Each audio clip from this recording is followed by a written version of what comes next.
हबीबी अल्लाहुम्मा सल्ली अला सय्यिदिना व मौलाना मुहम्मद व बारिक व सल्लिम व सल्ली अलैहि। बिस्मिल्लाहिर रहमानिर रहीम। या अय्युहल्लज़ीना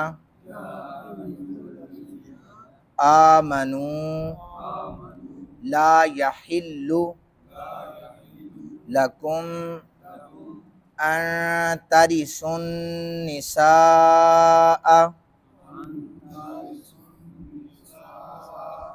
करहा वला तअदुलूहुन्ना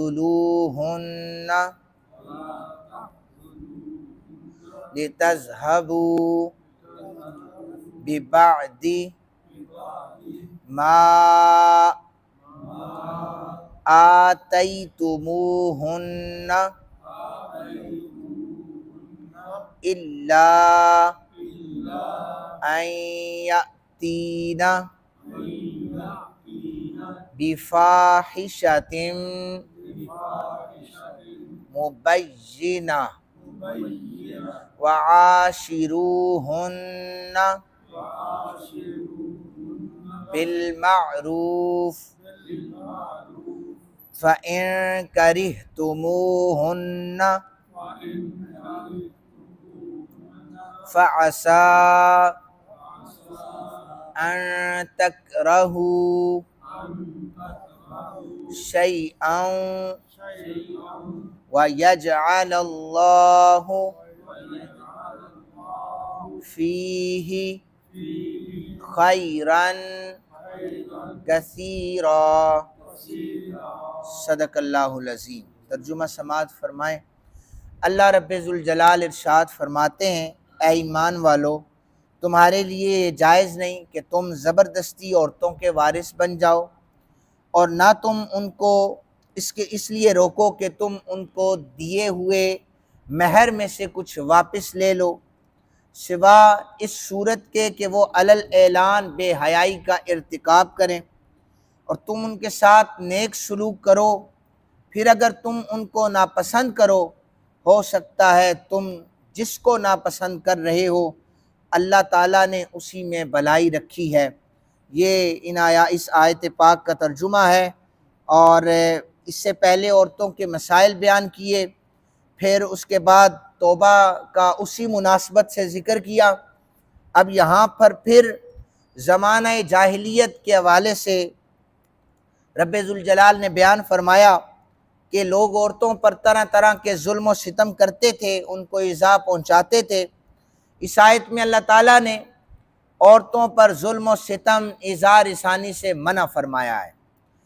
हज़रत इब्ने अब्बास रज़ियल्लाहु ताला अन्हु, आप हदीस पाक के रावी हैं, आप बयान करते हैं, ज़माना जाहिलियत में जब कोई शख्स फोत हो जाता तो उसके जो घर वाले वुरसा होते बाकी, उसकी बीवी के हकदार बन जाया करते थे। अगर वो चाहते तो उसका कहीं निकाह कर देते, अगर चाहते तो खुद इससे निकाह कर लेते, अगर चाहते तो उसका कहीं भी निकाह न करते। इस मौके पर यह आयत नाजिल हुई कि औरतों पर ज़बरदस्ती उनके वारिस ना बनो। इब्ने खुल्दून ने तारीख़ में लिखा है, उसने तो औरत को इंसानी जिस्म मानने से इनकार कर दिया है, इब्ने खुल्दून ने। और सीरत की किताबें आप पढ़ें तो सैयद आलम सल्लल्लाहु अलैहि वसल्लम के ज़माना पाक से कबल औरतों पर जुल्म व सितम की इंतहा थी। मिलाद शरीफ का भी महीना है, उसी मुनासबत से आप सल्लल्लाहु अलैहि वसल्लम ने आकर औरतों को इज़्ज़त अता फरमाई है। ये सबसे बड़ा मिलाद है कि हुज़ूर सैयद आलम सल्लल्लाहु अलैहि वसल्लम ने माओं का अदब, बेटियों का अदब, बहनों का अदब, उनके हुकूक जो है वो मुतारफ़ करवाएँ। वरना पहले होता ये था कि अगर बाप फोत हो गया ना, तो जो माँ होती बेटा उससे निकाह कर लेता था, बाप की मनकूहा से बेटा निकाह करता। और इसी तरह फिर एक और भी मिसाल आपको देता चलूँ, एक औरत से 10-12 लोग जिना करते, जब जिना हो जाता, अब वो हमल ठहर जाता, तो उसको जब बच्चा पैदा हो जाता तो उन 10-12 को बुलाया जाता औरत जिसे पसंद करती बेटा का जो नस्ब था वो उसी की तरफ होता था। आज अगर हमारी औरत ये कहे ना कि इस्लाम ने हमें दहलीज के अंदर महदूद कर दिया है, तो उसे कम से कम ये बताना चाहिए कि इस्लाम ने तुम्हें इज्जत अता की है। इस्लाम ने औरत को अंधेरों से निकाल कर रोशनियां अता की हैं। जो गटा टोप अंधेरों में थी और उसे पैदाइश के फौरन बाद ही जिंदा दरगोर कर दिया जाता था, मेरे आका करीम सल्लल्लाहु अलैहि वसल्लम ने उन्हें इज्जतें अता फरमाई हैं। फिर इस आयत में ये फरमाया कि किसी शख्स का जबरदस्ती औरत का वारिस बन जाना ये नाजायज और हराम है।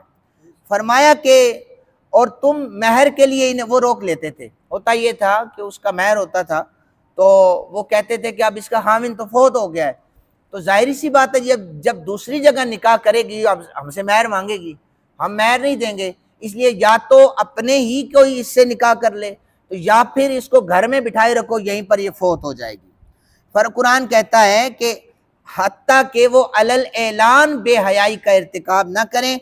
इस जुमले में मुफस्सिरीन ने इख्तिलाफ किया है, जिसमें अता खुरासानी है, ये मुफस्सिर हैं, आपने लिखा है कि इस बेहयाई से मुराद जिना है, यानी अगर कोई औरत बेवा होने के बाद जिना का इर्तिकाब करे, या वो इस मिसाल के मुताबिक बेवा होने के, या फिर वो उस औरत जो मर्द है उसके निकाह में होते हुए जना का या बेहयाई का इर्तिकाब करती है, तो ऐसी सूरत में उसका जो महर है वो वापस ले लिया जाएगा। उसका महर क्या करेंगे? वापस ले लेंगे। तो ये हुक्म सिर्फ उस वक्त तक था जब तक जिना की हुदूद का तयन नहीं हुआ था।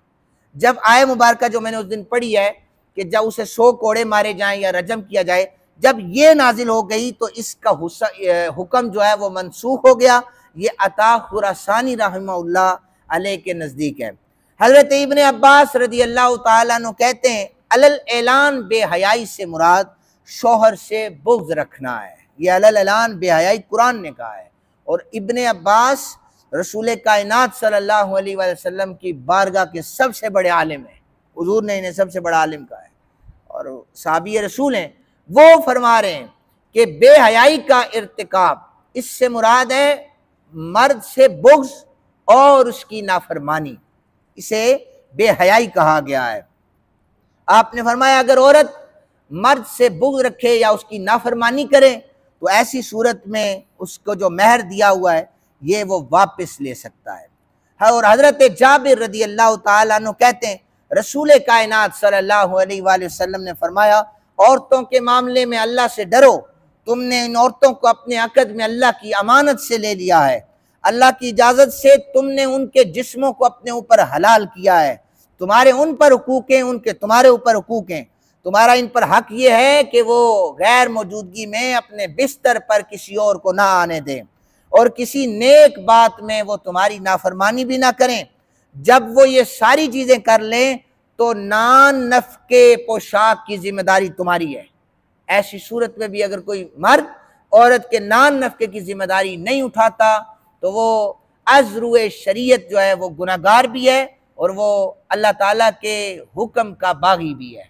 इसलिए ये जितने भी हुकूक बयान हुए हैं अल्लाह ताला से दुआ करें, अल्लाह ताला हम सबको इन पर अमल करने की तौफीक अता फरमाए। वमा अलैना इल्लल बलागुल मुबीन।